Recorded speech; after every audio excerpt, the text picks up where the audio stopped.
Let's take a seat over here. There's a table right here to your right here.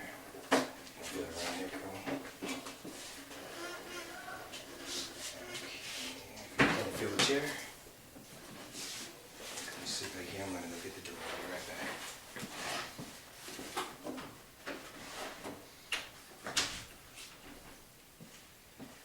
What are you doing today, Colonel? Oh, fine. Do you do valet parking? Yes, I actually do. I'm glad. I hope someone drove you here. Well, we'll get into that later. Well, great. My name is Jimmie. I'm offering my hand out to you. I'm the clinician here. I'm going to be doing an intake here at CSAC. And what I'll be doing here today is doing an interview, just getting to know you, letting you know what services we provide, see what brought you in here today, and see if our services are something that you're interested in. Sounds fine. Sounds fine. And what's your full name? Colonel John Smith. Colonel. Retired. Excellent. I'm a military man myself, so I can respect that, sir. Which branch? Army, sir. Army. Well, at least you're not one of those Air Force guys. So, Colonel, if you don't mind me calling you Colonel, what brings you to us today? Well, I was served in Vietnam, and they tell me I have flashbacks. I don't think that's anybody's business, but said they were bad enough that I needed to come talk to somebody or something. I said it's fine. I don't need this, but well, just to, make peace in the family or whatever. That's why I'm here. Speaking of family, who do you currently live with right now? Well, I have a niece I live with currently, but I've lived with several different family members. Mm-hmm. They just can't seem to get along. Can't decide they're gonna do the right thing by me, so I just go live with somebody else. Yes, sir. And what's the longest period of time you live in any one place? After the service? Yes. Oh, right about 24 months, I suppose. That was a while ago. And Colonel, what type of activities are you participating in on a regular basis? Do you go for walks? Do you go to meetings, visit with other friends or the military personnel? Well, they keep getting me babysitters. I screen those guys and gals really well. Babysitters? When you say babysitters, what are you referring to? Is that pizza delivery or something? So, Sorry about that, Colonel. that's all right. I slotted this time to be with you today. They try to get these kids to come in and watch me. I know what they're doing. Mm-hmm. They don't want to deal with me, so they pay some kid to come in. Well, I showed them. I had one of those kids come in, and I took him for a ride in a Ferrari. You took him for a ride in a Nothing like the smell of a new Ferrari leather interior. And you were driving, huh, Colonel? Yes, I was. Now that's an amazing feat. Now that's an amazing feat. Tell me a little bit about your military history. Well, I served in Vietnam. Had quite a few experiences. I don't know that I need to talk about that now. That's okay, Colonel. There's a level of confidentiality here in this meeting. It will not go any further than this room. I just want to make you aware of that for your safety and security. However, if you begin to talk about hurting yourself or someone else, then it takes it to a different level. I may have to report that. So when you're speaking with me, just think about it, what I just said, in regards to confidentiality. Otherwise, everything else that's said here will stay in this room. Other than choke the crap out of some of those people they send to babysit me, I think I'll be fine. And I'm not really going to do that. They're not worth my time. Have you ever thought about hurting yourself, Colonel? Well, I don't know that that's appropriate for this conversation. We're just getting to know each other. Okay. But you've thought about hurting others? Well, I'm a soldier. Of course I have. But you are no longer in the military. Well, once a Marine, always a Marine. I agree with that, sir. But have you ever hurt anyone on purpose outside of your military duties? Well, other than some arguments with my brother that might have gotten a little physical from time to time and his idiot son. But I just don't even talk to them. I haven't got the time of day for those bastards. So, Colonel, you were retired, so do you receive a pension? Military retirement.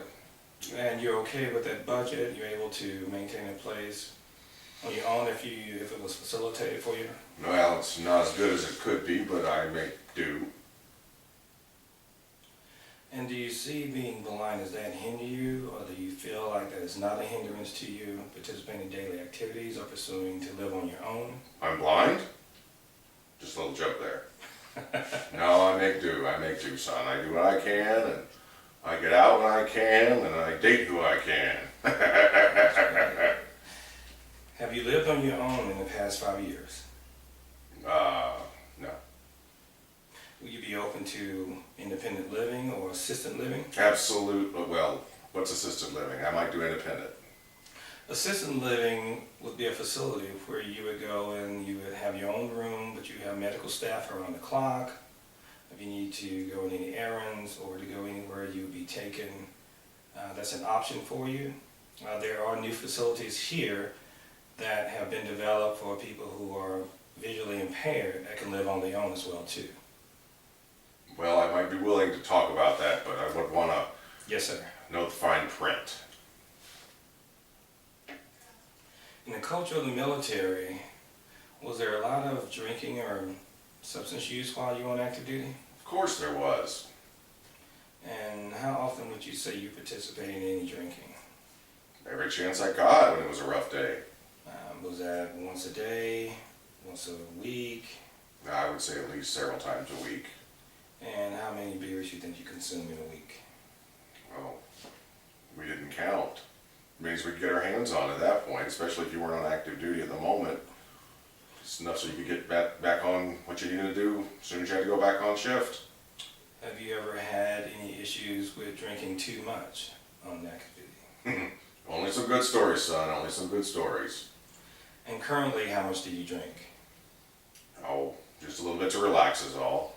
And when you say relax, is that 1 beer, 2 beers? Well, I'm a Scotch man. Dr. Johnny Walker is my prescribing physician. Okay, so liquor. And how many drinks do you have on a daily basis? Oh, I don't know. I usually go through a fifth every 2 or 3 days. That's on an easy day. And how does that make you feel? Better. And when you say it makes you feel better, does it make you feel better physically, mentally, emotionally? Sure. All of those All of the things. above? Yeah, it kind of takes the edge off of all the things I've seen. When you've seen as much as I've seen, you've got to do what you've got to do to get through not seeing it for a while sometimes. Has anyone ever confronted you in regards to your drinking too much? That damned idiot nephew of mine won't mind his own fucking business. And he thinks he can come in and tell me what to do.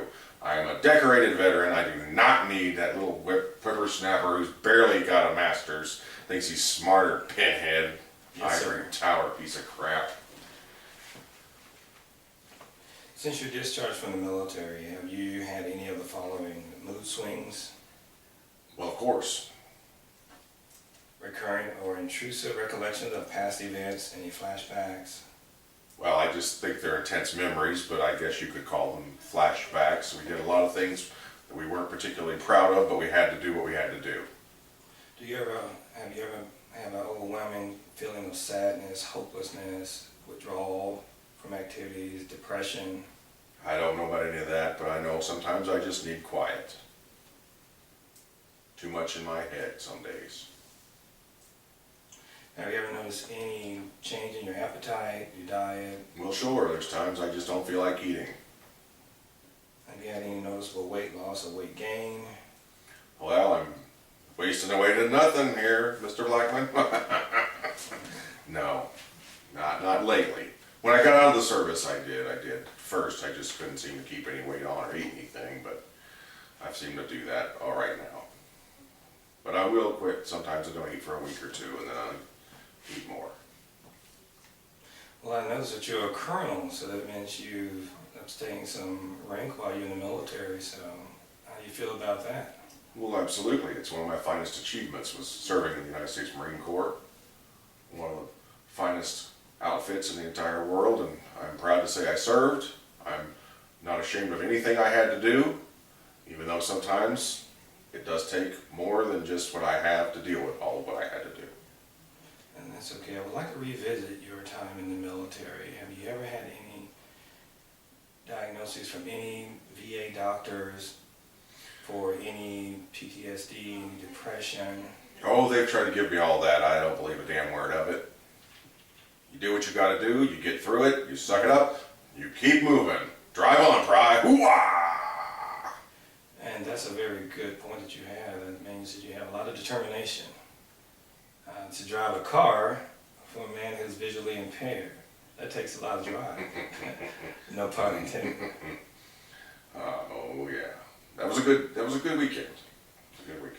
But let's get back to why you were here. You referred here because of your niece, whom you currently live with. They're concerned about you. Yes, she's a sweet girl, but she just doesn't understand.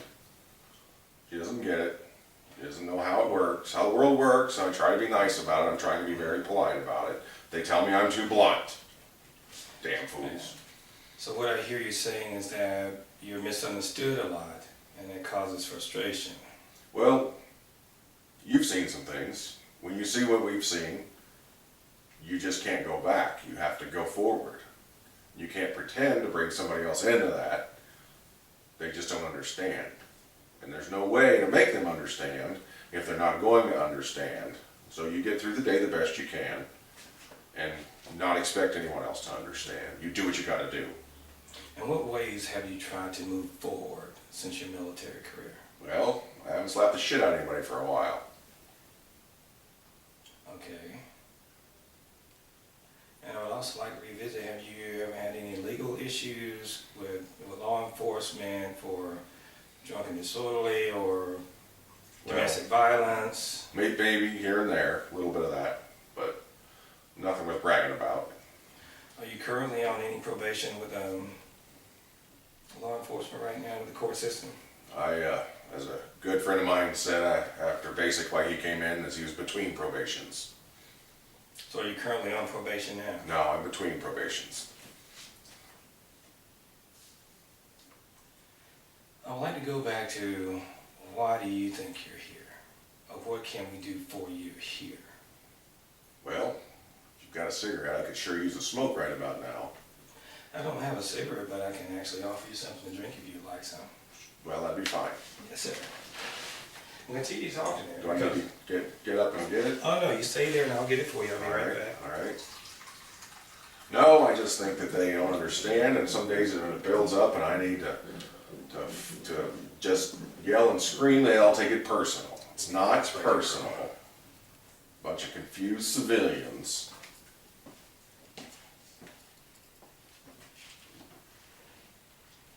Yes. So I think really the problem is theirs, not mine. I mean, I've done what I needed to do. I've served my country. I've done all of that. And if I get sad, or if I get quiet, or if I get loud and scream, I think I've earned the right. You've trained a lot of soldiers, right, Colonel? Yes, I have. If I could talk to some of those soldiers right now, what would they say about Colonel Slade? I'm unforgiving, but fair, and I will get them through what we've got to get through to get them home and after we've achieved our objective. So you have some good leadership skills. That's obvious with your rank. I would like to think so. You ever thought about using those skills now since you're out of the military to help others? No, I had not thought of that. Yes, as a center of the VA, even here in the civilian sector, where your skills would be greatly admired. Because I don't know anyone who, with your abilities, have driven a car and can tango. Well, tango is the way to go. Well, it's good you have some extracurricular activities, which means that you do get out and about from time to time. I do try to get out as much as possible with the babysitters they send me. Not like I need to be babysat. Only second lieutenants need to be babysat, and I'm far past that. Yes, sir. And what does success look like to you?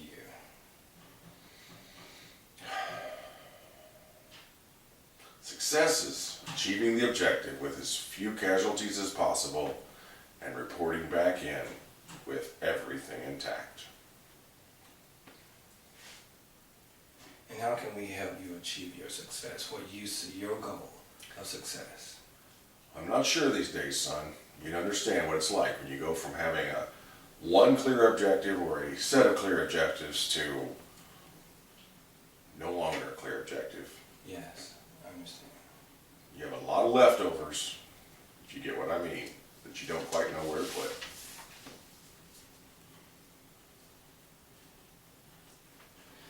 Well, that is very interesting. I would like to say it's still a pleasure to have you here. I'm going to consult with our team psychiatrist for referral to our services, because I do believe that you are a great fit for our program here. And I'll set you up an appointment to meet with our doctor, our residential psychiatrist. Do you vet? Absolutely. This is a veterans program we have here. I like it. So I'm a veteran, the doctor's a veteran, everyone that works here is a veteran. All right, well, make sure he knows what he's doing. Just because he's a vet doesn't mean he's not some pencil pushing vet. Yes, sir, I understand. All right, I like you. I'll trust you on this. Do you have any questions for me? If this goes awry, do I get to come back and talk with you about it? Sure you can. All right. You absolutely can. All right. I think I'm willing to take the next step. Is that see that doctor of yours? Yes, I'm going to schedule an appointment. I'm going to look at his schedule here and make sure that you are able to come in and see him. I'm also going to give you some pamphlets here that's in Braille, and I can read them to you, or you can take them home. That'll be fine. We are also facilitated here for those who are visually impaired.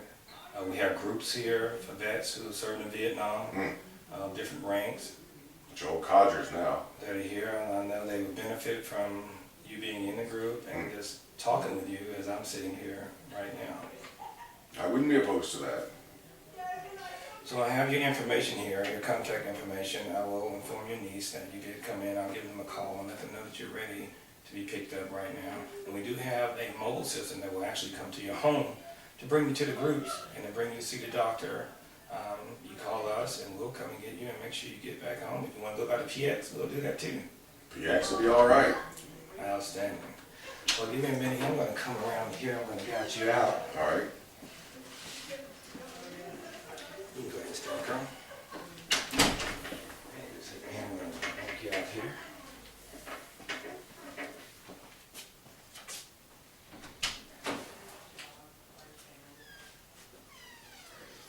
And I thank you for coming in, You're welcome. and I'll see you soon.